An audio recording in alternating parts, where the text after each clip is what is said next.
네, 여러분 안녕하십니까. 넋꿀입니다. 일요일입니다. 한 주가 또 마무리가 됐고요.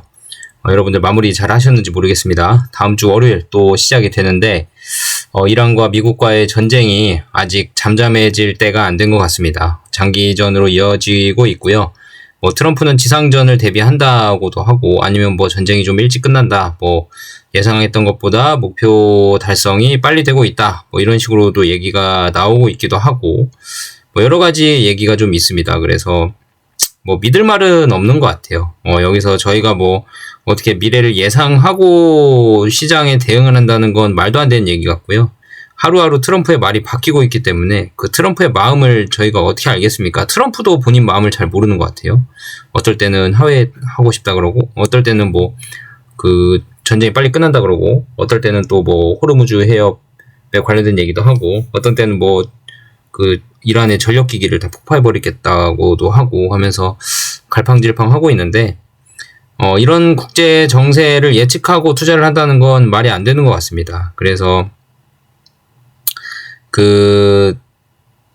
어떻게 보면 이게 바로 투자의 어려운 점이기도 하지만, 어떻게 보면 여기서 이제 내 투자 철학이 판가름이 난다고 봐야겠죠. 어떤 종목을 매수하면서 트럼프는 어떻게 할까? 라는 걸 생각하면서 종목을 매수한다면 사실 주식 투자 그렇게 호락호락하게 갈 수가 없을 겁니다. 그렇게 트럼프가 어떻게 할지를 예측을 하면서 내가 종목을 투자한다면 오래 투자를 못하죠. 그죠? 그런 마인드는 좀 별로 안 좋은 것 같고요. 여러분들 그러진 않으시겠지만, 기업 자체의 본연의 모멘텀을 생각하시고, 본연의 가치를 생각하시고, 기업 본연의 주가를 위주로 생각을 하시면서 그 주식을 하신다면 조금 더 많은 좋은 투자 철학이 좀 쌓일 수 있지 않을까 생각도 들고, 장기적으로 투자를 하실 때 훨씬 더 좋은 투자 습관이 되지 않을까 싶습니다. 지난번 영상에서 청원참여님께서 슈퍼땡스를 또 보내주셨는데요. 꾸준히 이렇게 후원해주셔서 너무너무 감사드리고요. 매번 보내주실 때마다 정말 이 감사함 잊지 않고 열심히 하려고 노력하고 있습니다. 청원참여님 너무너무 감사드리고요.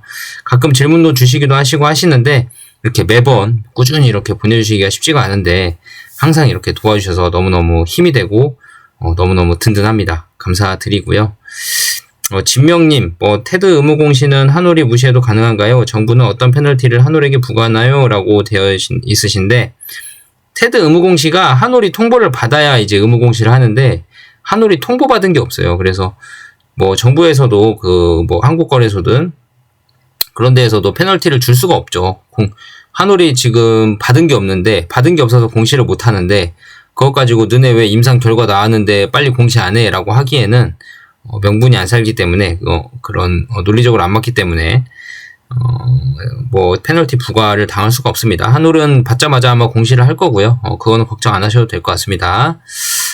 청원참여님 감사드리고, 다른 분들 댓글 감사합니다. 너무 잘 읽었습니다. 너무 감사드리고요. 오늘은 이제 웬만하면 이거를 마무리를 지으려고 해요. 설명했던 것들 마무리를 최대한 짓고, 월요일날 또 새로운 내용으로 해야 되기 때문에 주말에 한번 마무리를 짓도록 하겠습니다. 자, 여기서부터 다시 시작을 해볼게요. 자, 3편입니다. 바투클리마브이 쌓아왔던 것들을 IMVT 145가 증명한다. 바투클리마브는 이제 1세대고, IMVT가 이제 아이메로프로바트 2세대죠. IMVT 140가 F자의 억제 중 베스트 인 클래스가 될 가능성은 바투클리마브 임상 결과에서 이미 증명이 되고 있습니다. 바투클리마브의 여러 임상 결과에서 IgG, 항체죠. 항체 수치 감소율이 높을수록 높은 질병 관여율로 이어진다는 데이터가 나오고 있습니다. 그러니까 자가면역 질환이라는 것 자체가 항체가 높기 때문에 문제가 되는 거잖아요. 그래서 항체를 낮춰보자. 이게 지금 자가면역 질환의 원리로 나온 거고, 그래서 IgG라는 항체를 낮춰보자라는 겁니다. 그러니까 IgG라는 항체를 많이 낮추면 낮출수록 이제 질병이 높은 효과가 있다라는 것들이 데이터로 나오고 있다는 거예요. 바투클리마브의 GD 임상 이상, MG3상, CIDP 이상에서 IgG 감소율이 70% 이상. 왜 70% 이상이라고 기준을 잡았을까요? 그것은 즉 아제넥스, 그 다음에 존슨앤존슨, 아제넥스의 비브가르트, 존슨앤존슨의 이마비라는 약물들이 모두 IgG가 70%가 잘 안 돼요. 보통 60% 중반, 잘 되면 60% 후반 이 정도에서 감소가 일어나고 있기 때문에 70% 이상이냐 이하냐의 차이는 아제넥스나 존슨앤존슨이 할 수 있느냐 없느냐의 차이가 되는 거거든요. 그러니까 만약에 70%다 그러면 이뮤노반트밖에 할 수 없는 그런 정도의 수준이고 70% 이하만이 지금 아제넥스와 존슨앤존슨은 70% 이하의 수치로만 감소를 시키고 있습니다. 그래서 딱 70%라고 기준이 잡은 거는 이제 이뮤노반트만의 차별점이다라는 거를 강조하기 위해서 70% 이상이라고 기준을 잡았고요.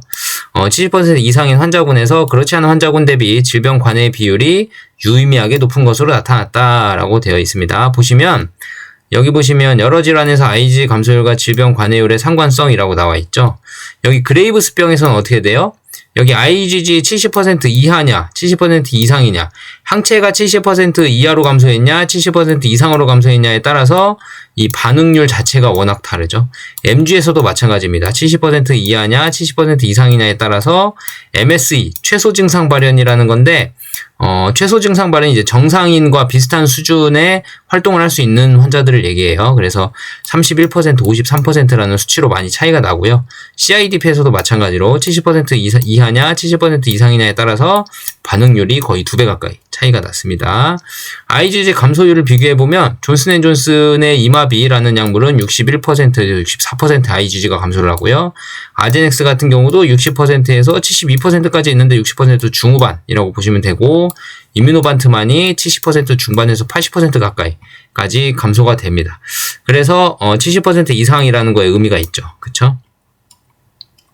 또한 현재 개발 또는 승인된 FcRn 억제 중 바토클리마브의 IgG 감소율이 70%를 확실하게 상회하며 가장 높게 나타나고 있고요. 물론 헤드투헤드 임상이 아니라 직접 약물들끼리 비교한 임상이 아니라서 직접적인 비교에는 한계가 있으나 FcRn 억제제들의 여러 적응증에서의 임상 결과를 종합적으로 비교했을 때 바토클리마브이 가장 높은 IgG 감소율을 보이고 있다라고 보여집니다.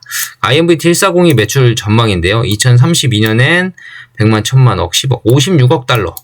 그러니까 앞으로 몇 년 남았죠? 앞으로 6년 정도 남았는데 56억 달러면 우리나라 돈으로 약 7조 원 수준이거든요. 7조 원 수준. 지금 환율 기준으로 하면요. 7조 원 수준이고 비브하르트도 2032년에 보면 거의 10조 원 가까이 팔리겠다. 이런 거죠. 많이 차이가 많이 줄죠. 그렇죠? 그레이브스병에서 아마 나중에 시간이 지나면 이제 이뮤노반트가 이렇게 높아질 거예요. 그죠? 그레이브스병이 크기 때문에. 리포칼리맙은 조금 낮죠. 훨씬 작습니다. 그 다음에 리스티고는 더 낮죠. 그쵸? 다만 한올바이오파마의 미국 파트너사인 이뮤노반트는 바토클리맙의 알부민 농도 감소와 LDL 수치 부작용으로 인해서 현재 바토클리맙의 부작용을 제거한 후속물질 1402를 주력으로 개발을 하고 있습니다.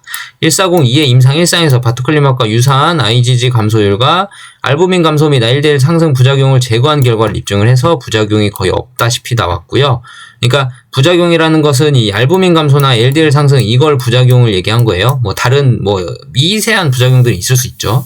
IMVT140이 임상 1상 다중 용량 상승 시험 MAD에서 IMVT140이 고용량과 저용량 모두 바토클리맙 투여 시와 유사한 IgG 감소율을 보이면서 알부민 농도 감소는 없고 이에 따라 LDL 농도의 증가가 없는 것을 확인해서 이제 부작용도 없지만 바토클리맙과 같은 IgG 항체 감소율의 농도를 나타냈다라는 겁니다. 보시면 IgG 변화율인데 이건 바토클리맙이나 IMVT140이나 비슷한 수준이다라는 걸 얘기를 한 거고요. 알부민 변화율도 140이는 거의 정상인과 비슷한 수준에서 움직인다라는 거고 바토클리맙은 확실히 여기 정상인에 비해서 여기 알부민 수치가 낮아지는 게 보이죠. 이래서 부작용이 좀 나타난 겁니다. 바토는. 네, 컨트롤이 가능한 정도다라고 했고요. IMVT140-2에서 임상 결과 LDL 변화율인데 정상인이랑 비슷하죠. 그쵸? 네, 참고하시면 될 것 같고요. 현재 바토클리맙은 부작용으로 개발 우선순위에서 밀려난 상황이고 IMVT140는 임상 1상 결과만 공개된 상황입니다. 이로 인해서 IMVT140이 파이프라인 가치가 저평가를 받고 있다고 판단된다. 왜요? 1상만 나와 있어서. IMVT140는 지금 1상만 나와 있어요. 결과가 2상, 3상은 왜 안 했어요? 지금 한 번에 다 진행 중이에요. 6개를. 2상, 3상을. 6개를 다 진행 중인데 자, D2T-RA 등록 임상은 IMV-140이 첫 번째 대규모 임상이기 때문에 성공적인 결과 발표 시 바토클리맙에서 부작용만 제거한 것이 IMV-140이라는 것이 완전하게 입증될 것이다. 그러니까 D2T-RA라는 임상에서 결과가 만약에 좋게 나온다면 IMV-140에는 일상만 있었는데 이제 본격적으로 환자들, 질병을 가지고 있는 환자들에게 투여한 결과가 나왔는데 이게 긍정적이라면 이제는 바토클리맙에서 부작용만 제거한 게 IMV-140이 맞구나라는 게 증명이 되면서 이에 따라 바토클리맙의 GD, TED, MG, CIDP 등 여러 적응증에서 입증했던 결과들이 고스란히 IMV-140로 가치에 반영될 수 있을 것이라고 판단한다 라고 되어 있습니다. 자, FcRn 억제제 기전 및 바토클리맙과 IMV-140의 차이라는 거는 이거는 제가 약의 기전 원리라서 한번 쭉 읽어보세요. 설명하면 너무 복잡하고 어려울 수 있으니까 지금 화면 정지 누르시고 한번 쭉 읽어보시고요. 이거는 그에 대한 그림이니까 한번 또 정지 누르시고 보실 분들 한번 더 보시고요. 그 다음에 여기도 한번 더 보시면 좋을 것 같습니다. 여기도. 그러니까 뭐 둘이 같은 물질인데 살짝 엔지니어링만 좀 다르게 했다. 뭐 이런 겁니다. 자, 그래서 여기 봅시다. D2T-RA 재평가의 시작. IMV-140이 첫 번째 대규모 임상 RA 성공 시 파이프라인 가치 큰 폭으로 상승 전망. 25년 12월 11일 이뮤노반트 모회사 로이반트 FcRn 억제제 경쟁 상황에 대한 전략적인 대응과 임상 환자 모집이 예정보다 더 빠르게 더 많은 환자를 모집했음을 밝히며 기존 2027년 탑라인 데이터 발표 예정이었던 난치성 류마티스 관절염 D2T-RA 등록 임상의 탑라인 데이터 발표를 2026년 하반기로 앞당긴다고 발표를 했습니다. 이와 동시에 이뮤노반트 유상증자에서 지분을 추가적으로 취득을 했고요. 로이반트의 이뮤노반트 지분율은 65%까지 지금 확대가 되어 있는 상황입니다. 또한 이뮤노반트는 향후 다수 적응증 임상 개발에 대한 자금을 확보까지 했습니다. 이번 RA 임상의 기존 계획은 기존 치료제 불응성 RA 환자 D2T-RA 환자 120명을 대상으로 진행을 했고요. 2027년 탑라인 데이터를 도출할 예정이었어요. 근데 예상보다 더 이른 시점에 기존 계획했던 120명, 환자 수보다 더 많은 170명 환자 모집이 완료가 됐고요. 이는 실제 임상 현장에서 D2T-RA 환자들의 미충족 수요, 얼마나 미충족 수요들이 많은지가 매우 큰 상황이라는 것을 확인을 할 수 있었고 임상 성공 시에 IMV-140의 빠른 침투율을 기대할 수 있는 부분이다. 그러니까 기다리는 환자들이 많았다라는 거니까 나중에 임상을 만약에 성공하게 되면 약도 빠르게 침투할 수 있다라는 겁니다. 기다리는 사람이 많아서. RA는 면역 체계 이상으로 체내 정상세포를 공격하며 발생하는 자가면역 질환으로 현재 미국 내 약 150만 명이라는 환자가 있는 것으로 추산이 되는데 높은 유병률만큼 승인된 치료제들이 다수 존재를 해요. 근데 5에서 20% 환자들이 기존 치료제로 질병을 조절하는데 어려움을 겪고 있고요. 이번 등록 임상에서 성공적인 결과를 발표를 한다면 ACPA 양성, 그러니까 류마티스 관절염의 항체를 가지고 있는 사람, 양성이라는 건 항체를 갖고 있다는 거예요. ACPA라는 항체를 가지고 있는 사람이 불응성 RA를 앓고 있다면 그 시장 피크 침투율을 20%로 가정했을 때 약 27억 달러 이상의 매출이 발생할 것으로 판단을 한다. 그러니까 27억 달러면 우리나라 돈으로 한 4조 원 가까이 될까요? 그 정도 될 것 같아요. 그리고 다만 경쟁사 비브가르트의 ACHR 플러스 MG, 그 다음에 CIDP, 미국 매출을 감안했을 때 이는 보수적인 추정이다. 그러니까 비브가르트의 그 MG나 CIDP 환자들에 비해서 D2T-RA 환자들은 훨씬 많은데 지금 20% 침투율은 좀 보수적으로 가정한 거다. 그러니까 더 될 거다 이런 겁니다. 최소한 보수적으로 가정했을 때 27억 달러지. 그러니까 만약에 성공했을 때예요. 실패하면 의미 없겠지만 성공했을 때는 27억 달러가 보수적이다. 그리고 이에 더해 IMV-140이 베스트 인 클래스 입증에 더불어 IgG 항체 매개 자가면역 질환에서 확장성 역시 입증될 거기 때문에 2026년 중에서 가장 중요한 이벤트가 이제 RA라고 생각한다라고 말씀해 주신 겁니다. RA 발생 기전 및 처방 가이드라인인데 이런 거 한번 쭉 보시고요. 발병 과정도 그림으로 나타냈는데 여기까지도 한번 쭉 읽어보세요. 정지하시고 읽어보시고 불응성 환자가 많은 류마티스 관절염 한번 또 읽어보시고요. 여기 표도 한번 봐보세요. 쭉 일시정지하고 한번 봐보세요. 화면. 그 다음에 미국 류마티스 학회 ACR이라고 나와 있는데 여기서 보시면 승인된 치료제들 현황입니다. 상당히 많죠. 예, 환자 수가 많으니까 약물도 많이 나와 있는 상황입니다. 하지만 여기에 있는 약물들 한 3-4개 써보고 안 들면 그래도 안 드는 환자들이 있어요. 여기에 있는 약물들 한 3-4개 투여를 받았는데도 약물이 환자들에게 안 드네 라는 게 있습니다. 그럴 때 이제 D2TRA 환자다라고 명명이 되고 그런 환자들을 대상으로 이뮤노반티 약물을 투여를 하고 있기 때문에 환자들이 언맷 니즈, 그러니까 미충족 수요가 워낙 크다라는 겁니다. 쭉 한번 보시고요. 여기도 뭐 몇만 명 추정된다 뭐 이런 얘기인데, 최종적으로 IMVT1402가 타깃할 수 있는 미국 내 환자 수는 6만에서 24만 명 수준으로 추정이 된다라고 되어 있습니다. 그러니까 니포칼리마브의 임상 실패 이후 현재 FcRn 억제제 중에는 RA를 적극적으로 임상을 진행되고 있는 파이프라인은 없어요. 이뮤노반트가 유일하고요. 따라서 2개 이상의 기존 치료제의 실패한 D2TRA 시장에서 등록 임상을 진행 중인 파이프라인은 IMVT1402가 유일합니다. 여러분들 참고하시면 되겠습니다. 불응성 재발성 정증으로 개발 중인 주요 파이프라인 현황인데, 지금 이뮤노반트가 제일 빠르죠. 임상 2비상 가고 있고요. 그 다음에 뭐 이런 약도 있는데 이거 2비상까지 완료가 되긴 했대요. 근데 D2TRA가 아닌 Moderate to Severe RA 대상이라서 질환 대상이 좀 다르고요. 여기는 이제 진행을 하고 있는 임상 1상 단계에 있는 약물입니다. 그래서 ACPA 양성 D2TRA 환자 수를 7만 명, IMVT1402 피크 침투율 20%, 이거 보수적이라고 그랬죠? 보수적으로 20% 가정했을 때 약 30억 달러 피크 세일즈를 기대를 할 수 있습니다. 다만 이거는 보수적인 추정으로 판단을 한다라고 되어 있고요. 2025년 기준 비브가르트 미국 내 매출이 35억 달러였습니다. 그래서 아직 피크 매출에 도달하지 않은 걸 고려했을 때 피크 매출 30억 달러는 되게 보수적으로 산정을 한 거다. D2TRA를 30억 달러로 산정한 건 되게 보수적이다라고 한 거고요. 따라서 IMVT 침투율 20% 가정은 매우 보수적인 거로 판단한다라고 재차 강조를 하고 있죠. 그 다음에 성공 가능성은 그럼 과연 얼마나 될까요? 앞서 살펴보았듯이 IMVT1402는 FcRn 억제제 중 가장 높은 자강체의 감소율을 보이고 있고, 이에 더해 이번 RA 임상 2비상에서 니포칼리맙보다 임상이 더 구체적으로 환자군을 선별을 했어요. 그러니까 약이 잘 들 것 같은 환자군만 선별을 했습니다. 지금 성공 확률을 높이기 위해서죠. 이렇게 하면 좋은 점은 이제 안 좋은 점은 시장의 입지가 좀 좁아진다라는 게 좀 안 좋은 건데, 좋은 점은 확실히 성공할 수 있는 환자들만 포함을 시켰기 때문에 성공 확률이 올라간다는 거고, 입지가 좁아지더라도 워낙 류마티스 관절염 환자들이 많기 때문에 입지가 좁아지더라도 워낙 류마티스 관절염 환자들이 많기 때문에 침투할 수 있는 환자는 상당히 많습니다. IMVT1402의 임상에서는 ACPA 양성 환자 아닌 환자는 제외시켰습니다. 왜요? ACPA라는 이 항체가 IgG 계열입니다. IgG 계열의 항체이기 때문에 이 항체를 가지고 있어야 하놀바이오파마 약물은 이 IgG를 감소시키는 게 목적이기 때문에 이 항체를 가지고 있어야 환자들이 잘 되겠죠. 이 항체가 자체가 없어버리면 어떻게 해요? 이뮤노반티 약이 들 수가 없죠. 그쵸? 이걸 줄이는 게 이뮤노반티 약인데, 그러니까 양성이 아닌 환자는 제외시켰다. 그 말은 양성인 환자만 모아놨다 그 얘기입니다. 이뮤노반트는 다른 약물들보다 더 구체적으로 선별해서 임상을 설계를 진행을 했어요.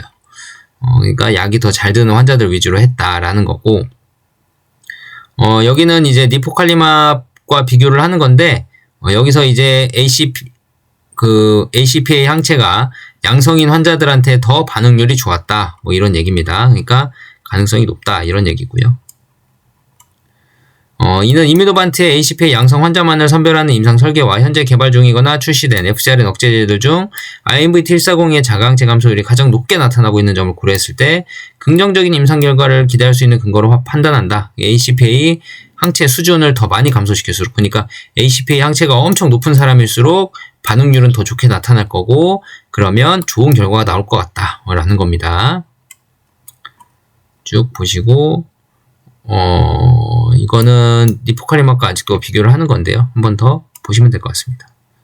2026년 로이반트 CEO 2026년 2월 로이반트의 3분기 실적 발표 질의응답에서 기존 치료제가 듣지 않는 D2TRA 환자군은 미충족 수요가 크기 때문에 그만큼 유효성의 잣대가 낮게 적용된다. 그러니까 D2TRA라는 환자 자체가 1차, 2차, 3차, 4차 약물을 투여했는데 약이 안 들어요. 그 말은 더 이상 치료할 약이 없어요, 이 세상에. 그랬더니 딱 5차입니다. 이뮤노반티 약물이 있습니다 하고 지금 임상을 하고 있는 거거든요. 그럼 환자들은 1차, 2차, 3차, 4차 다 안 들었기 때문에 5차까지 더 엄격하게 약물을 허가하려고 해버리면 환자들이 투여받을 수 있는 기회가 줄어버려요. 그렇죠?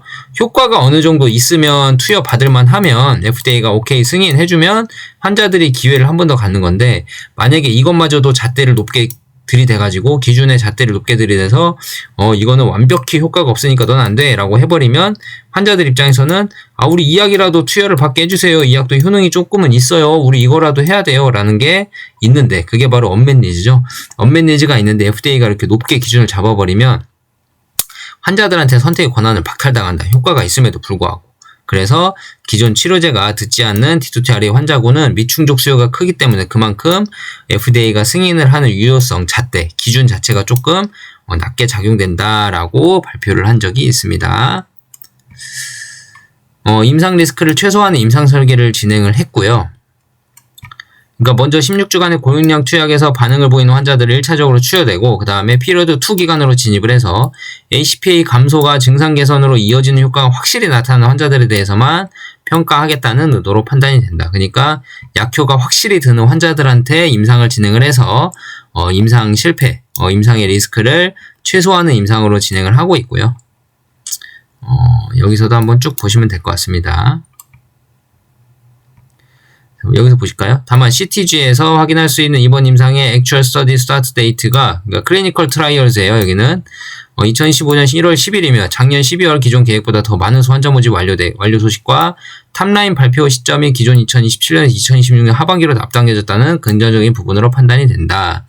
환자 수가 그만큼 늘어났다는 것은 그만큼 피리어드 2로 넘어갈 수 있는 환자 수가 많아질 수밖에 없다는 의미고, 이는 무작위 배정 시험에서 통계적 유의성을 확보하는 데 긍정적으로 작용할 수 있다. 그러니까 표본이 많아지니까, N이 많아지니까 그 데이터의 질이 더 좋아질 거 아니에요. 그쵸? 그래서 또한 피리어드 1에서 반응률이 낮아서 피리어드 2로 넘어가는 환자의 수가 적었다면 환자를 추가로 확보하기 위해 임상 속도는 더 늦어졌을 거고, 이로 인해 탑라인 발표 시점도 미뤄졌을 가능성이 높기 때문이다. 그러니까 이 말은 무슨 말이에요? 가능성이 좀 있다라는 거고, 그러니까 피리어드 1에서 반응률이 낮아가지고 피리어드 2로 넘어가는 환자 수가 만약에 적었으면 환자를 추가 모집했을 거 아니에요. 근데 지금 추가 모집은커녕 날짜가 줄어버렸죠. 그 말은 무슨 말이에요? 피리어드 1에서 피리어드 2로 넘어가는 환자가 많았다. 그 말은 피리어드 1에서 반응한 환자가 피리어드 2로 넘어가는 건데, 피리어드 1에서 반응한 환자들이 많았다. 피리어드 2로도 많이 넘어갔다는 것. 그러니까 데이터가 빨리 모집이 됐다는 거는 2016년 하반기로 2017년에서 2016년 하반기로 앞당겨졌다는 거는 그만큼 반응한 환자들이 많았다. 반응한 환자들이 없으면 추가 환자 모집했을 거 아니에요. 그렇죠? 반응한 환자들이 많았기 때문에 넘어갔다. 그 말은 약이 잘 들었다라고 지레짐작할 수 있다. 추정이 된다. 그런 말이죠. 데이터 효능은 한 번 더 보고요. 여기까지 류마티스 얘기였고, 이제 그레이브스병 얘기로 넘어갑니다. 이게 지금 메인이죠. 그레이브스병.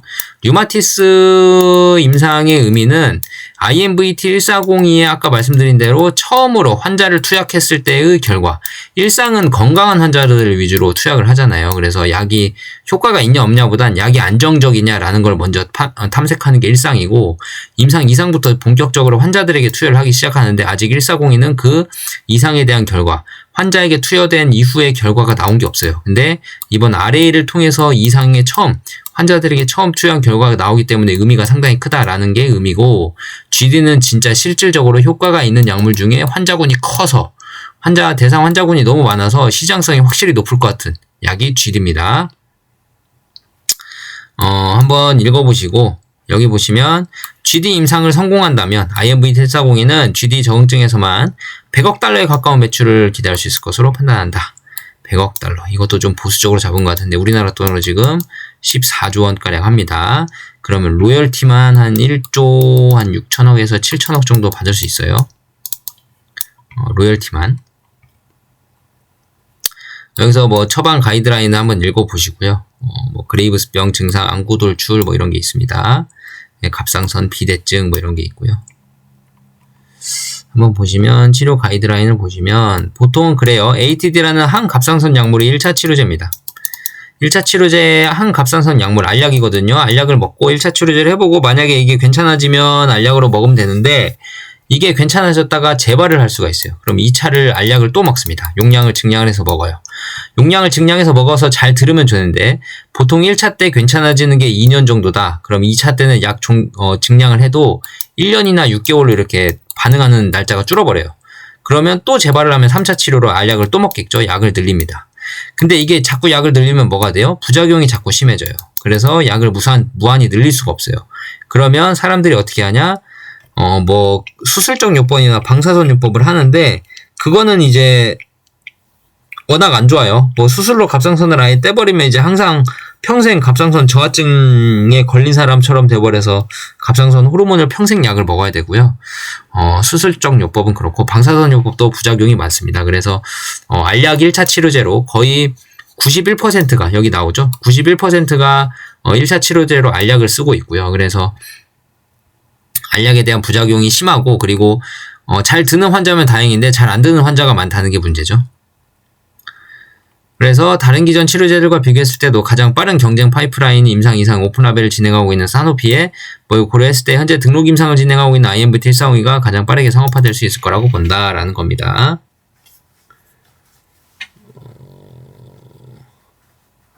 이게 BTK 억제제로 만들고 있는데 이것도 한번 결과를 보긴 봐야 돼요. 근데 우리가 제일 빠르다 이겁니다. 환자 수는 한번 추정한 걸 보시고요. 그 다음에 33만 명 정도로 추정을 합니다. 그래서 아제넥스 비브가르트의 침투율과 비교를 했을 때 현재 ATD 재발성 불응성 환자들에게는 치료 옵션이 없다는 점을 감안했을 때 피크 점유율 15% 가정은 엄청 보수적으로 한 거예요. 이거 그쵸? 15% 보수적인 가정으로 하고 100억 달러거든요. 근데 이 15%라는 가정 자체가 너무 보수적으로 그러니까 최소한 15%다라는 겁니다. 바토클리마브로 일단 GD에서 임상 이상을 이미 했는데 유효성이 입증이 됐죠. 관해, 질병 수정 능력, 그 disease modifying이라 그러잖아요. 질병 수정 능력까지 있다. 그러니까 자가 면역 질환은 평생 약을 먹어야 되는 질환으로 알고 있는데 어딘가에 악의 순환인 고리가 끊겨서 질병이 확 수정돼 버리는 그러니까 관해, 일반인과 비슷한 생활 수준이 가능한 수준으로 뭔가 악의 사이클이 돌아오고 있다가 바토클리맙이라는 약물로 어느 순간에 고리가 끊겨서 이렇게 돌다가 빡 끊겨버려가지고 더 이상 악의 고리가 발생하지 않는 이런 질병 수정 기능까지 확인을 했다라는 겁니다. 혁신적이죠. 여기서 이제 결과가 나오는 거고요. 질병 수정 기능의 결과가 쭉 얘기가 됩니다. 제가 이걸 다 읽으면 좋은데 시간이 너무 이거 한 10편까지 해야 돼요. 그래서 최대한 이제 과거에 했던 것들은 넘어가고 있는데 잘 모르시는 분들은 일시정지 딱 누르고 한번 읽어보세요. 읽어보시는 것도 중요합니다. 핵심만 짚어드릴게요. 여기는 바토클리맙 임상 이상에서 용량 의존성 그러니까 용량을 많이 투여하면 반응률이 높고 용량을 조금 투여하면 반응률이 적고라는 용량 의존성이 좀 확인이 됐고 T랩이라는 항체. 이 그레이브스병에서는 이 T랩이라는 항체가 되게 중요하거든요. T랩이라는 자가항체의 감소가 그 질병의 효과를 결정을 합니다. T랩이라는 자가항체가 감소하면 질병 효과가 좋고요. T랩이라는 자가항체가 좀 덜 감소하면 그만큼 질병 효과가 줄어듭니다. 그래서 T랩이라는 자가항체의 감소가 갑상선 기능 정상화로 이어지는 기전의 명확성, 장기적인 질병 수정 능력, disease modifying을 감안했을 때 현재 진행 중인 등록 임상에서 이중맹거, 무작위 배정 위약군 대조 시험에서도 IMVT-140의 유효성에 대한 통계적 유효성을 확보할 가능성이 높다고 판단한다라고 되어 있습니다. 그러니까 임상 성공 가능성 높아요라는 거죠. 여러 가지 얘기가 있습니다. 여기서 이제 로이반트는 3분기 실적 발표 컨퍼런스 콜에서 그레이브스병을 리드 인디케이션으로 칭했다. 이 역시 GD 등록 임상에 대한 자신감을 드러낸 것으로 파악된다. 자신감 있어야죠. 그쵸? 참고하시고요. ATD free라는 거는 그 항갑상선 약물에서 벗어난 사람, 그러니까 치료 효과가 있는 사람입니다.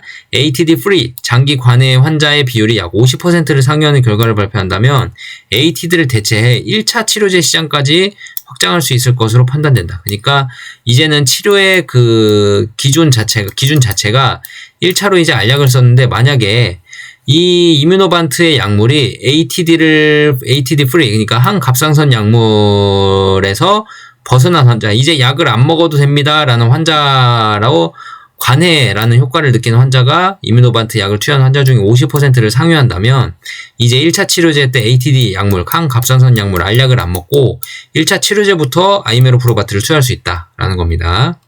그럼 상당히 1차 치료제로 만약에 처방되면 80만 명까지도 접근 가능 환자 수가 확대될 수 있다. 이건 좀 사실 꿈의 이야기입니다. 사실 이건 좀 꿈의 이야기, 드림, 꿈의 이야기. 만약에 이렇게 된다면 이제 주가는 날아가겠죠. 엄청나겠죠, 이게. 그럼 한올은 떼부자 되는 겁니다. 만약에 이렇게 된다면. 근데 꿈입니다, 꿈. 이거 믿고 투자하시면 안 돼요. 이거는 잘 되면 좋고, 라는 거고. 잘 되면 좋고, 아니면 말고, 아니어도 주가는 많이 갈 겁니다. 잘 되면 더 가죠. 근데 아니어도 좋고, 잘 되면 더 좋고, 라는 식으로 투자 포인트를 잡으셔야 됩니다. 저거 믿고 투자하시면 안 돼요.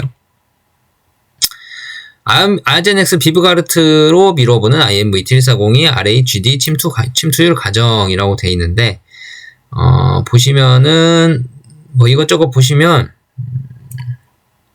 한번 이 표는 한번 봐보세요. 이 표는 한번 봐보시고, 중요한 거는, 상당히 보수적으로 가정을 했다라는 겁니다. 그래서 침투율 추정을 좀 보면, 2025년 4년 차에 지금 47.5%를 했고, CIDP에서, 이건 MG 중증금융력중이고요. CIDP에서는 지금 2년 차에 23% 정도 가정을 했습니다. 침투를 하고 있습니다.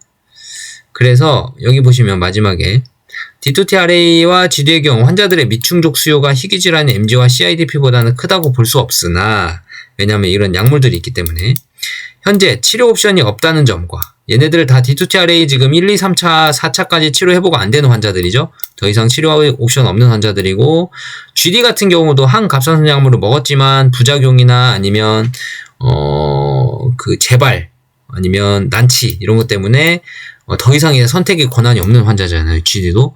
그렇기 때문에 현재 치료 옵션이 없다는 점으로서 얘네들이 가치가 더욱 높게 평가가 되고요. 환자의 만성적인 고통 혹은 삶의 질 관점에서 봤을 때 새로운 치료제에 대한 수요는 큰 상황이라고 판단이 됩니다. 이를 고려했을 때 비브가르트가 달성한 2년차에서 20%의 점유율보다 낮은 15%의 피크 점유율 가능한 것은 보수적인 추정이라고 생각합니다. 그러니까 비브가르트가 달성한 2년차의 20% 점유율. 위에서 보시면 2년차에 20% 했죠. 그쵸?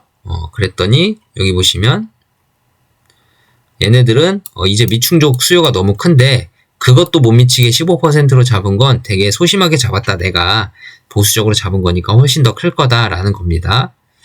한번 참고해 보시고, GD 환자 침투율 과정, 여기 20%, 15%는 너무 낮게 가정했다라는 겁니다. 그래서 테드 3상도 곧 나오죠. 아젠엑스 실패, 베스트 인 클래스를 직접적으로 입증할 테드 임상 결과 발표. 2025년 12월 15일 경쟁사 아젠엑스가 유효성 부족으로 인해서 비브가르트 갑상선 암병증 임상 3상을 종료했기 때문에 바토클리마비 임상 3상에서 성공적인 탑라인 데이터를 발표를 한다면 비브가르트 뛰어넘는 유효성을 직접적으로 증명을 하는 것이기 때문에 한올바이오파마 주가의 상승 모멘텀으로 작용할 것으로 판단된다. 이것도 뭐예요? 잘 되면 보너스, 안 되면 말고 그런 거죠. 현재 출시된 IGF-1R 저해제 대비 열등한 유효성, 그러니까 좀 효능이 떨어진다고 하더라도 위약군 대비 유효성을 입증한다면 투약 편의성 훨씬 좋죠. 안전성이 IGF-1R 저해제 대비 우수하죠. IGF-1R 저해제는 지금 청력 소실이라는 부작용을 얻고 있고 SC 제형도 아니고 IV 제형이죠. 그쵸?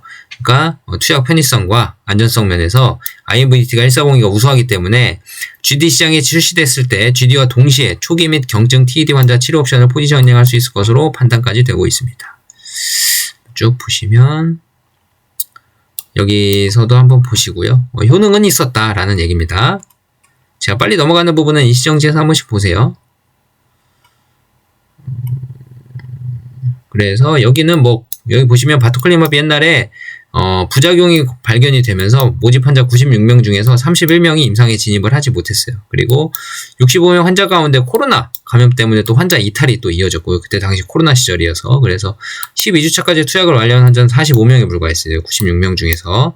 그래서 1차 평가지표인 12주차에서 안구돌출 감소 환자 비율의 통계적 유의성을 달성하지 못했다고 보입니다. 그러니까 표본이 너무 작았다. 그래서 통계적 유의성 달성을 못했다 이거고, 지금은 표본이 크기 때문에 달성할 가능성이 있죠. 따라서 임상 3상에서는 알부민 및 LDL 콜레스테롤 농도 변화에 따른 임상 결과 영향은 없이 바토클리마 유효성 확인할 수 있을 것으로 판단한다. 그러니까 부작용은 컨트롤이 가능하다 이런 겁니다. 그래서 바토클리맙 이 부분까지 확인이 된다면 갑상선 합병증을 정증으로 바토클리맙의 추가적인 기술 이전과 상업화 가능성 또한 배제할 수 없을 것으로 판단돼서 한올바이오파마 기업 가치 상승에 긍정적으로 작용할 것으로 판단된다. 그러니까 바토클리맙은 보너스다라는 겁니다. 바토클리맙 보너스다. 더 이상은 뭐라 그러죠? 기업 가치에 포함을 시키지 않았다. 지금 IMV140-2로만 판단하고 있다. 다만 바토클리맙 테드 상업화를 위해서는 FcRn 억제제가 아닌 이미 출시된 IGF-1R 저해제와 경쟁을 해야 됩니다. 그래서 암제네 테페자는 이미 시장에 출시돼 있고 그 뒤를 이어서 비리디안 테라피틱스의 벨리그로투가 BLA 제출 단계에 들어가 있습니다. 지금. 그래서 두 약품의 인상 3상 결과를 살펴보면 유효성이 되게 높아요. 활성 TED 환자군에서는 두 약품 모두 안구 돌출이 2mm 이상 감소한 환자의 비율이 각각 위약 대비 65% 이상 많았고요. 안구 돌출 감소 정도 역시 위약 대비 2.2mm 이상 감소하는 결과를 보였어요. 그래서 근데 다만 청력자와 부작용으로 인해서 영구적인 청력 손실에 대한 경고 문구가 추가됐습니다. 그러니까 부작용 안정성이 떨어진다라는 얘기죠. 그래서 현재 시장에서는 FcRn 억제제 대비 IGF-1R이 기존이 테드에서는 더 직접적으로 작용하기 때문에 유효성이 더 높을 것이라는 기대가 우세한 것으로 보인다. 그러니까 FcRn보다는 IGF-1R이 더 약은 잘 들어라는 겁니다. 그건 이미 인정을 하고 있어요. 시장에서. 한올이 밀릴 거야. 테드에서는 유효성 면에서는 밀릴 거야 라는 걸 인정을 하고 있습니다. 이미. 테드가 발병하는 근본적인 원인은 TSHR을 공격하는 T랩으로 인한 것은 맞으나 안구 뒤쪽의 근육이 커지게 만드는 역할을 하는 것은 IGF-1R이기 때문입니다. 그래서 또한 2025년 12월 비브가르트가 테드 임상 3상에서 유효성을 입증하지 못해 임상에 중단한 이후로 이러한 시각에 힘을 더 실어주고 있는 것으로 판단된다. 그러니까 안구가 부어오르는 건 IGF-1R이 더 직접적이기 때문에 T랩 감소보다는 IGF-1R 타깃하는 테페자가 훨씬 더 효능은 있을 거다라는 걸 이미 시장이 알고 있기 때문에 주가도 이를 다 반영하고 있다라는 겁니다. 바토클리맙 테드 임상 3상에서 비브가르트 임상보다 더 선별적으로 환자를 모집했다라는 겁니다. 그래서 비브가르트와는 좀 다를 수 있다라는 겁니다. 다만 IMV-T140이 현재 First and Best 클래스로 GD 시장 진입을 노리고 있다는 사실을 고려했을 때 바토클리맙이 이번 테드 임상 3상에서 위약군 대비 유의미한 유효성을 확보한다면 IGF-1R 저해제보다 열등한 유효성을 보이더라도 테드 치료에서는 IGF-1R과는 다른 포지셔닝을 노릴 것으로 판단이 된다. 그러니까 아까 말한 대로 그레이브스병 환자 중에 테드로 발전하는 환자 초기 경증 환자들에게 IMV-T140이 처방 권고될 가능성이 있다라는 겁니다. 초기에 이미 심각한 환자들은 테페자를 부여하고 초기 환자들, 경증 환자들한테는 IMV-T140이 처방될 수 있다라는 겁니다. 그래서 IGF-1R보다 더 높은 유효성을 보이진 않더라도 위약군 대비 효과를 입증을 한다면 IGF-1R 저해제보다 더 이전 단계에서 높은 투약 편의성과 안전성을 보유한 치료 옵션이 될 가능성도 있습니다. 테드 진행 중인 파이프라인 임상 현황인데요. 상당히 많죠. 그쵸?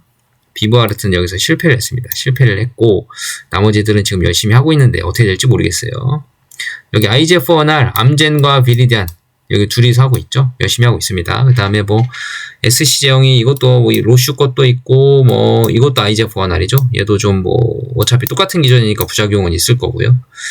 IGF-1R 저분자 억제제 경고용인데 이것도 부작용이 있을 수도 있어요. IGF-1R 자체가 청각에 작용하는 그런 게 있기 때문에 IGF-1R을 건들면 청각 이상이 없을 수가 없습니다. 이것도 아마 그럴 수 있을 것 같고요.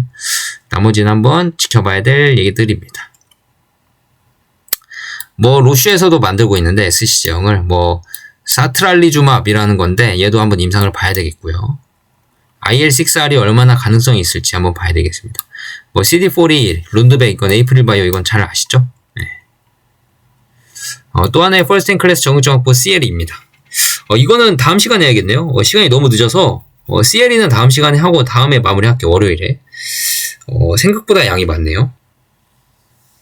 오늘 이것으로 마치겠고요. 내일 월요일에 한 번 더 CLE로 설명을 하겠습니다. 위에를 빠르게 넘어갔음에도 불구하고 만약에 제가 다 읽어드렸으면 한 3시간 이상 해야 될 것 같아요. 이건 거의 강의 수준으로 해야 될 것 같은데 오프라인으로 만날 수 있으면 제가 날 잡고 강의를 해드리면 좋겠지만 그럴 수는 없기 때문에 그리고 현실적으로 그건 불가능하기 때문에 나중에 한번 기회가 된다면 다시 자세하게 설명할 수 있는 날이 또 올 거라 믿어 의심치 않고요. 매일 영상을 찍을 거기 때문에 믿어 의심치 않고 지금은 이제 당장에 어떤 게 효과가 있을지 어떤 게 데이터가 좋을지라는 것들을 여러분들이 아는 게 목적이기 때문에 개괄적으로 한번 더 쭉 설명을 드리는 거고 나중에 자세한 내용은 필요하다면 추가로 설명을 드리도록 하겠습니다. CLE부터는 내일 하도록 하죠. 여러분들 너무 감사드리고요. 좋아요, 구독하기 눌러주시고 댓글 편하게 달아주시면 감사하겠습니다. 내일 한 주 또 활기차게 시작하시고 좋은 한 주 되시길 바라겠습니다. 감사합니다.